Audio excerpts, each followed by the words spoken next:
Well, hello, everyone. We're late, but we're here. Sorry for the delay. So pleased to introduce our second virtual meeting presentation.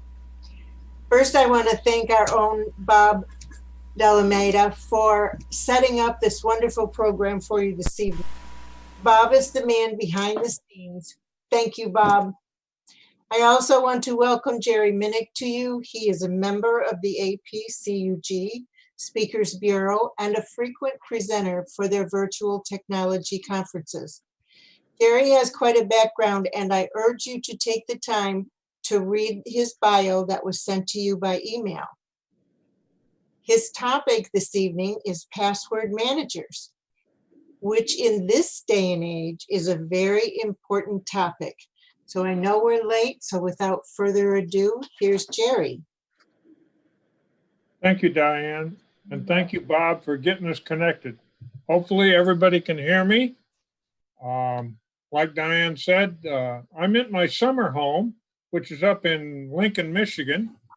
We're about 75 miles north of where all the flooding is going on. And today it was especially warm and reminded me of my home in Leesburg, Florida. I'm glad to be here tonight. And I want to talk to you about password managers. I've been using a password manager for about 5 years now. My summer home, I like it. And if you have any questions or you'd like a copy of my presentation, my email address for APCUG is jereminick@apcug.org. Send me an email. Let me know what presentation you'd like to see, and I will send it to you. But it's available with Bob and Diane. If you have any questions, please email me. I'll answer your questions. Now, be aware that one of the answers might be, I don't know, but I will answer your questions. And again, I'm available anytime. I'm on the internet every day. So I updated this presentation just the other day, and let's get started. What are we going to cover? Why do I need a password manager? How a password manager works? How safe are they? How to choose one? Free versus let's pay for? How do I choose a password manager? And can I use one on multiple platforms? Now, I understand that Bob also uses a password manager, and he uses the same one that I have been using for at least 5 years. Remember now, I'm 78 years old, and I suffer from CRS. So that's why I said maybe it's 5 years. It could be longer. Password managers are popular with people who want to keep their passwords safe, and people who do not use weak passwords like 1, 2, 3, 4, 5, 6, or your password is incorrect. And password managers can do that for you. Password managers basically all operate the same way. They store your login information. And your login information usually requires some kind of user ID and some kind of password. User IDs are not requiring uppercase, lowercase, so they're not case sensitive. Passwords are. So what does a password manager do? It takes this information, if you stored it once, and it will automatically put it to the website login page, and you don't have to do anything except go to that web page. Then your password manager takes over, puts in the user ID, the password, and most of them will automatically enter you. I have my password manager stop right there, and then I hit the enter key and I get into the web page. Password managers are usually an app that stores your passwords on various online accounts. Now, Joyce and I are in our late 70s, and we have one password manager and one account. And the reason for that is if something happens to me, then Joyce has access to all my websites and she can go in and close them down or whatever. And the same thing, vice versa. That's nice about a password manager. Now, Joyce also likes to have a little booklet, and she writes passwords into her little booklet. But I put them into our password manager, and they're saved in a protective vault. The password manager I use is in the cloud. So in order to get to my passwords, I must have access to the internet. But again, experts will tell you it's better than using the same password over and over, writing them down, etc. They're safe. They're more secure than the alternatives. And they're protected with strong encryption, AES 256.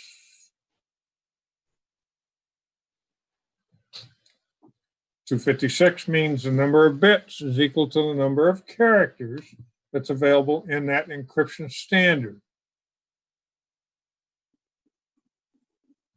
And I'm going to try to explain this encryption and handshaking that goes on between you and your password manager and a website so that you can understand exactly what's happening in the background very quickly, by the way.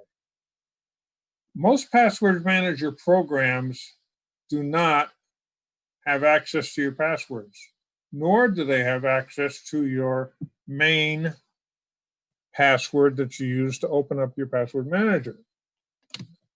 And you have to be careful about that main password. So how do we choose one? What's the best password manager? Well, I always say use the password manager that you like. Use the browser that you like. Use the search engine that you like. And so I don't have any guidance that's any better than that. I like the password manager I'm using. The president of the Lake Sumter Computer Society, of which I'm a member in Leesburg, he likes KeePass as a password manager. And that's cool. So we always joke with each other about which is best, KeePass or the password manager I'm using. And you have to be careful about online services because you need to have access to the internet. So I use LastPass, which is an online service password manager. And it's available to be used with any web browser. So it's an addition to my web browser. I happen to use Mozilla Firefox, and I trust them. I trust LastPass. A couple of years ago, they had some problems, and I got them straightened out. So I think they're good. So if you're going to use a password manager built into your browser, here's some pros and cons. And if you are using a password manager that's built into the browser, when you choose one, make sure that if you change browsers, it will go along with the new one. Yeah.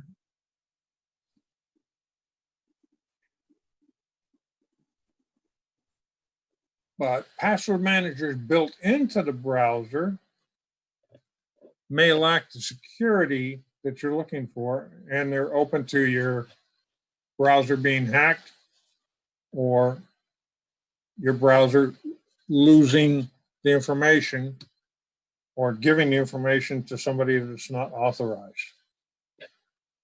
So they are easy to use if you have a password manager built into your browser, and Mozilla Firefox offers one. I don't use it.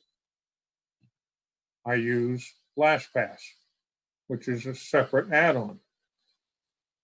But password managers built into the browser are free.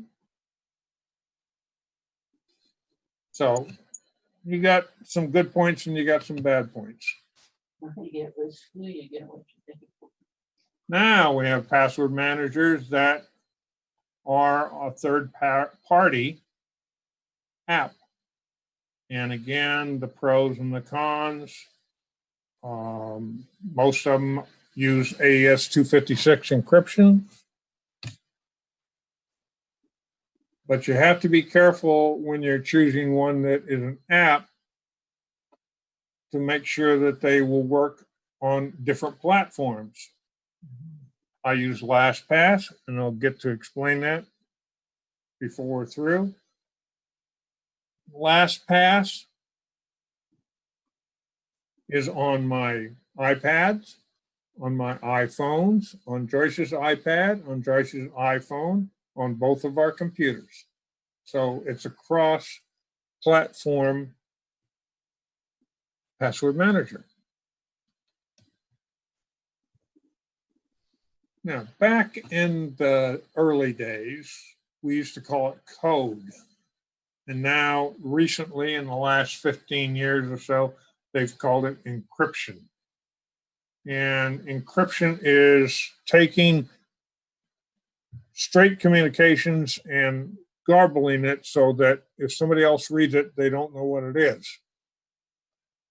And so they convert ordinary language into some kind of garbled code.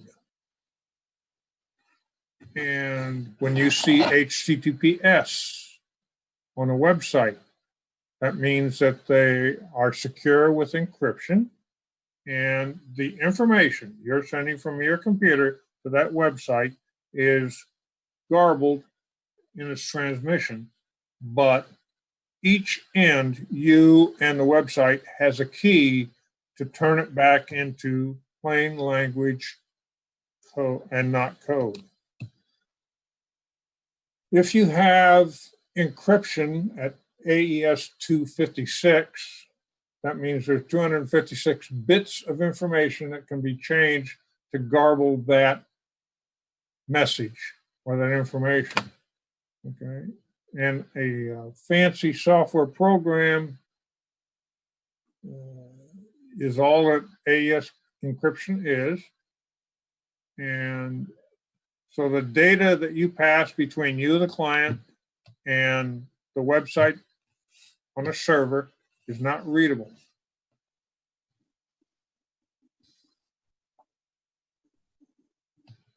And the two communicating sides must exchange information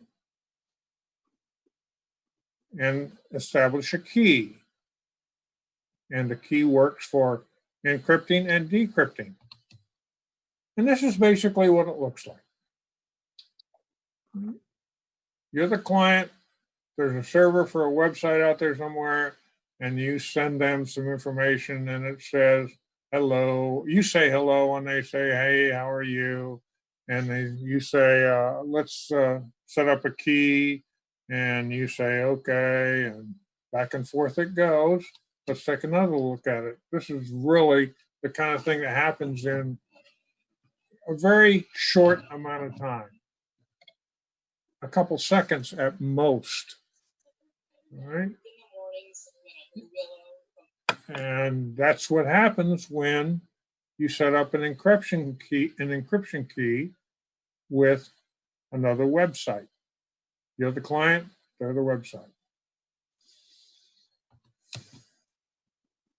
Now, again, if you use a password manager, I suggest you go for convenience and a free trial if they are going to charge you. You also need to look at what other people are saying about this password manager. So you say in your search engine, LastPass review as an example, or KeyPass review, and see what other people are saying besides LastPass and KeyPass.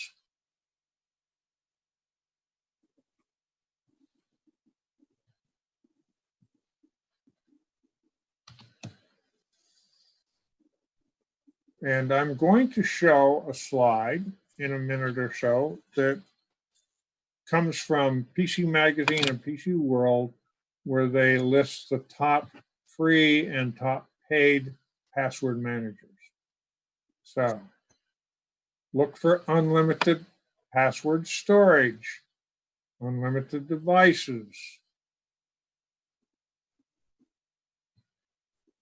And LastPass has an audit service built into their password manager app. And what it does is it says, hey, Jerry, you got two passwords that are the same, or things like that, right? Also, the backup service. What happens if your password manager goes down? Or what happens if they go bankrupt? That's a consideration, right? And gee, what are you going to do when all your passwords are locked up someplace because the company went bankrupt? And also you want the password manager to save passwords as you type them. And I'll show you how that works with LastPass. And it works similarly with other password managers.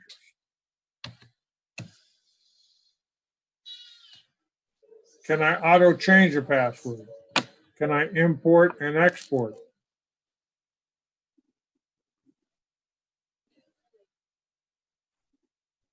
Can I take a password and let the app or the password manager generate the password for me?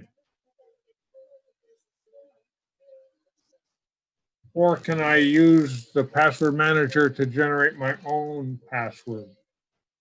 And I say it's popular now to use a phrase.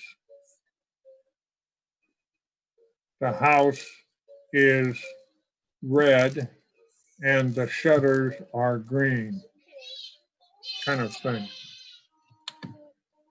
That's harder to break by a hacker than trying to use numbers and letters and symbols.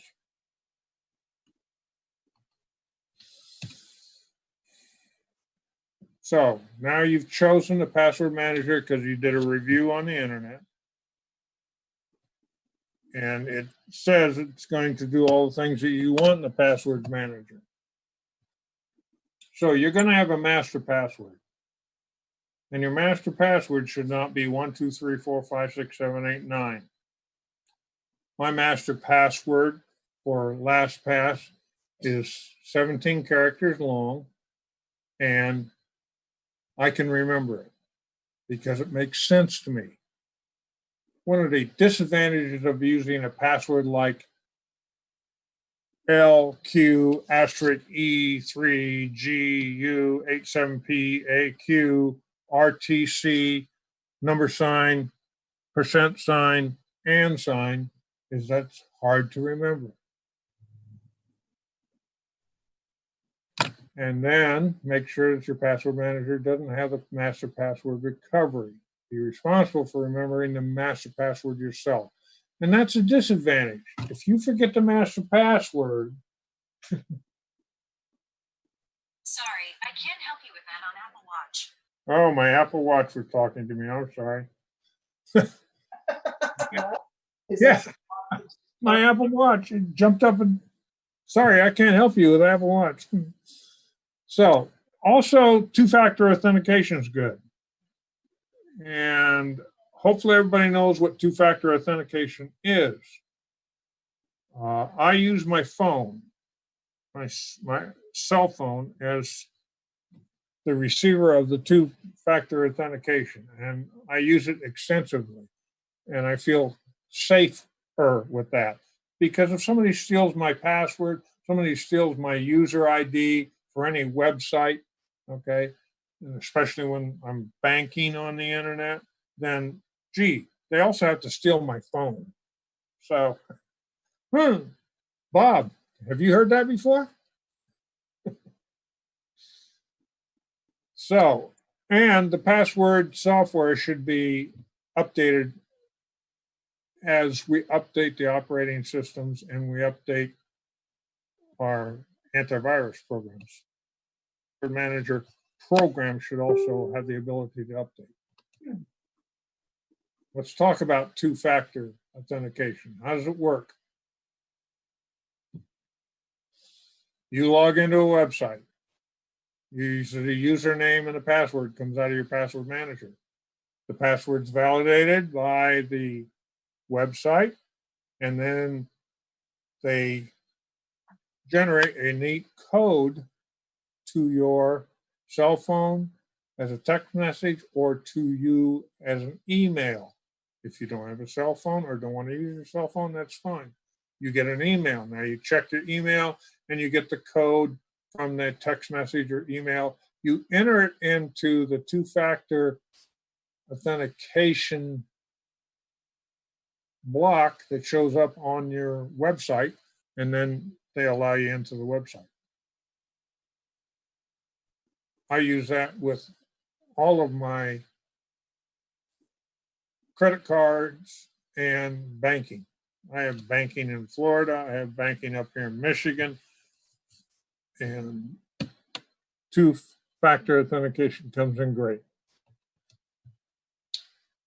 According to the latest survey run by PC World and PC Magazine, these are the top 5 best free password managers.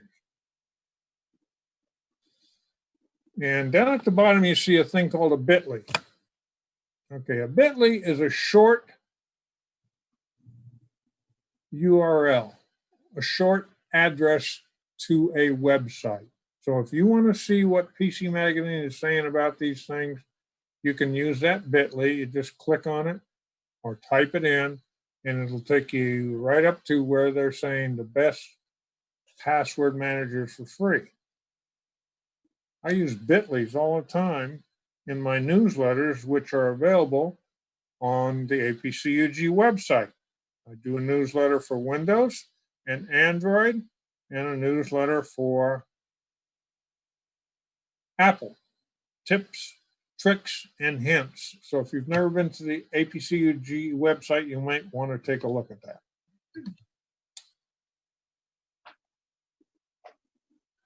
And the best password managers that you have to pay for.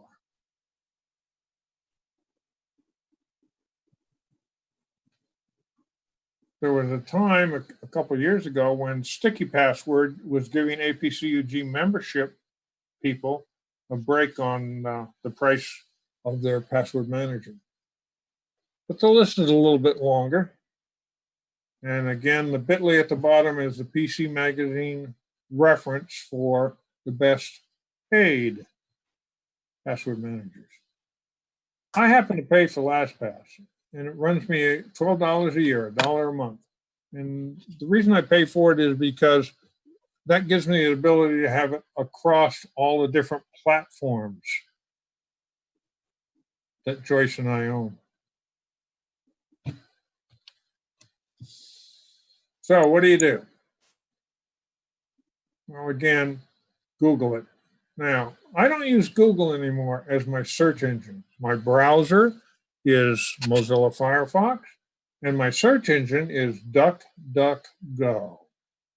And I like DuckDuckGo as a search engine because it doesn't let you get tracked by the websites that you go to. No tracking allowed. All right? And if you go into either one of your search engines and put in best password managers for free, best password managers paid, or best password managers for a certain system, operating system like iOS. And the list changes frequently. But the best ones will always show up on the list. I use LastPass. Like I say, it's an addition to my browser. And oh, by the way, about 2 months ago, I heard about a browser called Brave, Brave, Brave. And I said, what's so special about it? And so I reviewed it, and it says we don't allow tracking. And I said, I think I'll try that. So for 2 weeks, I used Brave. And I was able to put LastPass as an extension into the Brave browser. So that didn't change. After using Brave for about 2 weeks, I said, I still like Mozilla Firefox, and I went back. All right? And you want to make sure that, like, LastPass will work on any browser and on any operating system. It has two-factor authentication options. All right? It stores your passwords in the cloud.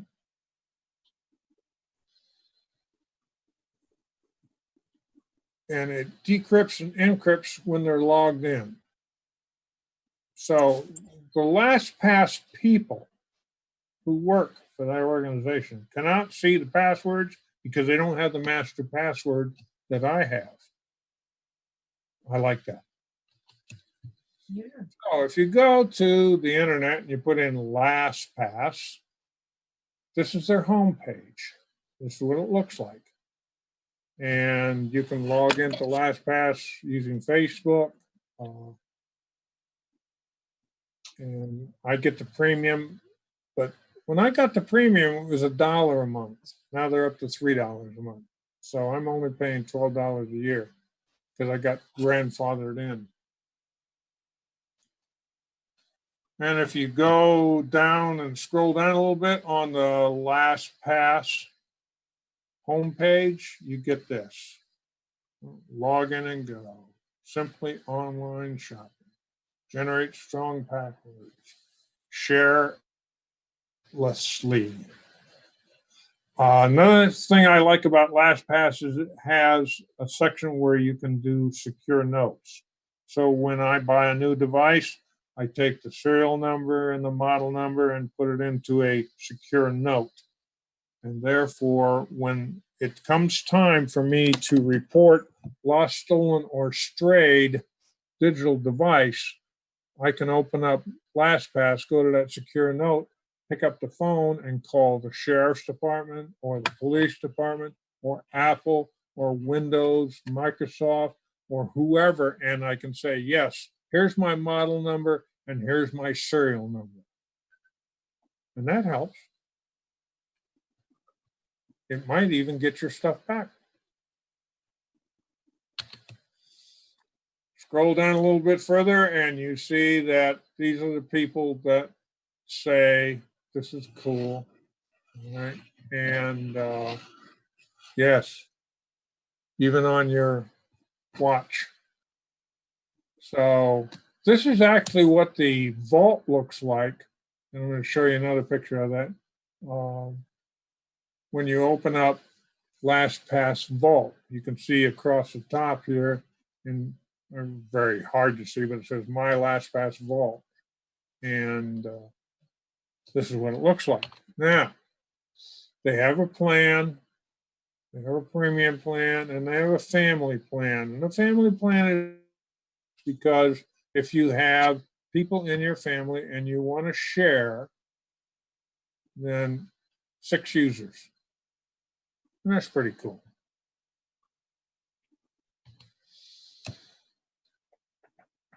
How do you get LastPass going? Well, first you download it and then you create a user ID and a master password. And then it becomes a part of your browser. This is LastPass.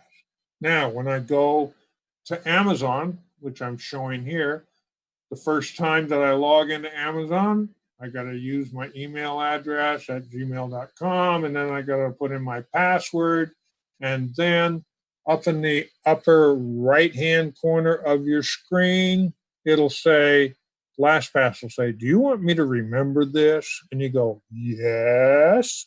And then that's the last time you have to remember it. Now, I have a little circle with a 1 inside of it. That's LastPass telling me that for Amazon, there's only one password. But you can have multiple passwords for the same site if people want to have separate accounts for the same site.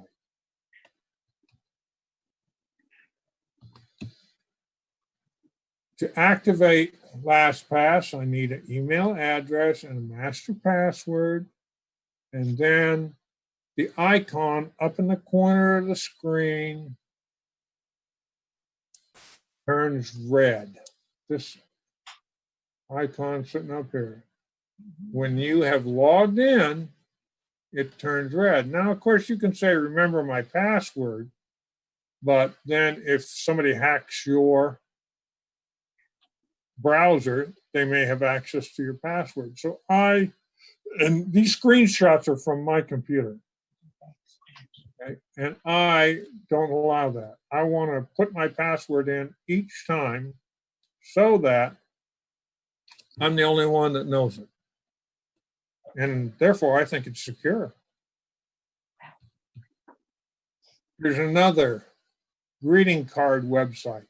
Right? And again, you see the 1s there, meaning that for this greeting card website, there is only one login that LastPass is stored away. And again, I let my email address come up, I let my password come up from LastPass, and then I click on the sign in. Or you can have them automatically, this will pop up, and you'll automatically sign in, and it'll all happen very quickly. It's very hard to trace it as it's happening. So it depends on how you set up LastPass and what you want it to do for you if you're using LastPass. I want to open my vault. So up here in the upper right-hand corner of my browser is the LastPass symbol, and it's red. And that 5 there is telling me that I have 5 passwords that are the same or very similar. Okay. Anyway, I click on that, and then I say, and I get this drop down right here, and then I say, open my vault. And of course, down here, I blocked out my email address for my account, but you can also use this to log out of LastPass and still stay on the internet.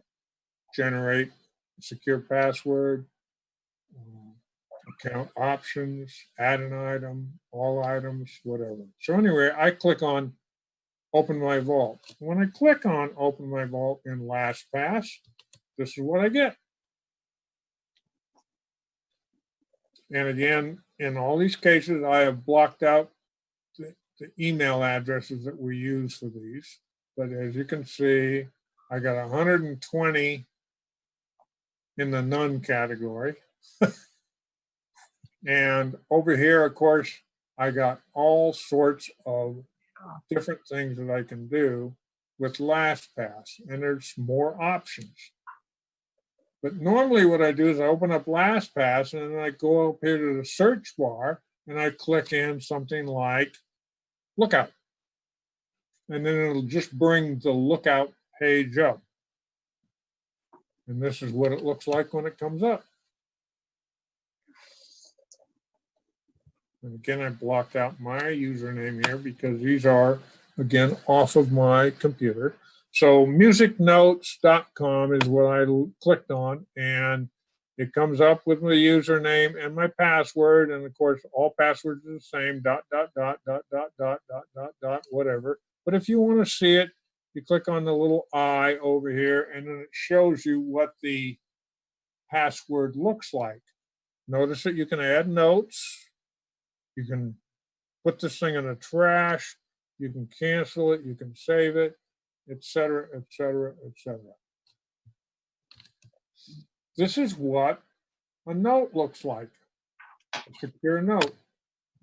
When I open up a secure note, this is what it looks like. And I have a 48 millimeter sports Apple Watch version, model number, and serial number. And that information is available to me any place while I'm on the internet from any device. If I come over to your house, Bob, and I'm going to use you as an example, if that's okay, and I want to look at some websites and show you some stuff, I can download LastPass into your browser. I can therefore put in my username and master password, and then I can go to the websites that I have on LastPass using your computer, and when I get through, I can take LastPass and take it off your computer. That's handy. Right? Sometimes when I go to help my daughter or my son or a close neighbor with their computer, I'll do exactly what I just described. I'll download LastPass into their computer, and then I can go to the websites without having to remember the user ID and password. Also, LastPass allows you to generate a secure password. And do you want the length of it? So you can vary how long you want it.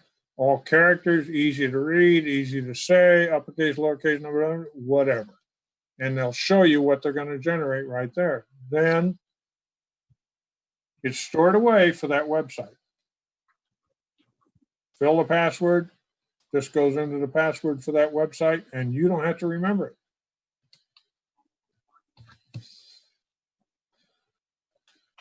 So an add item symbol, add a password, add a secure note, add an address, add a payment card, add a bank account, driver's license. LastPass gives you the ability, and many others do also, to put all kinds of information and hooks into this password manager so that it's available to your digital legacy advisor. And that's exactly what I've done. And one of my daughters is a computer educated, college educated person. I'm not too sure whether she's computer science or whatever. But anyway, she teaches coding and all that other kind of stuff. And I have made her my digital legacy advisor.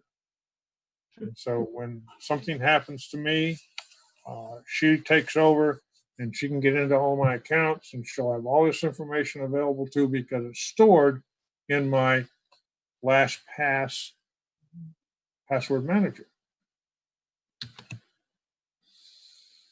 So the other thing I like about LastPass is they are good about answering your questions.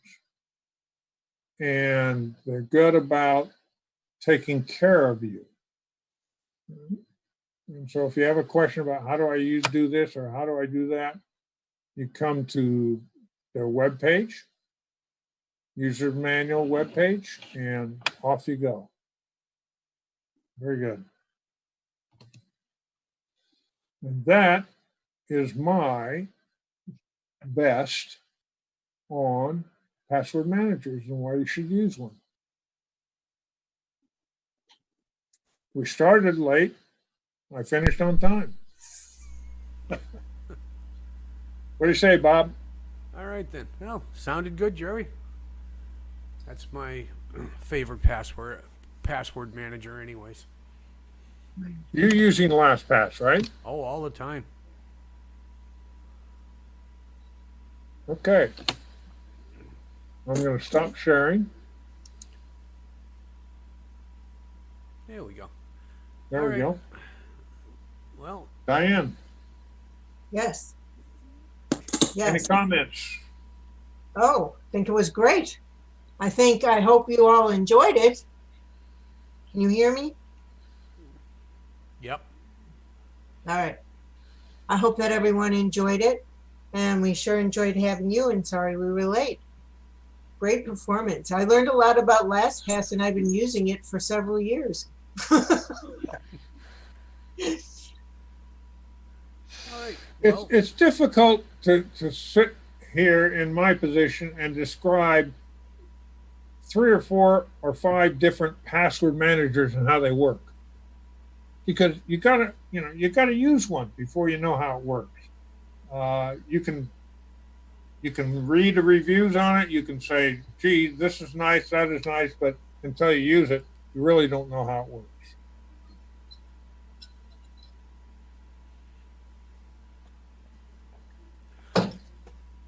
Are we finished? okay. If everybody, if you liked what you saw tonight, give the thumbs up a click.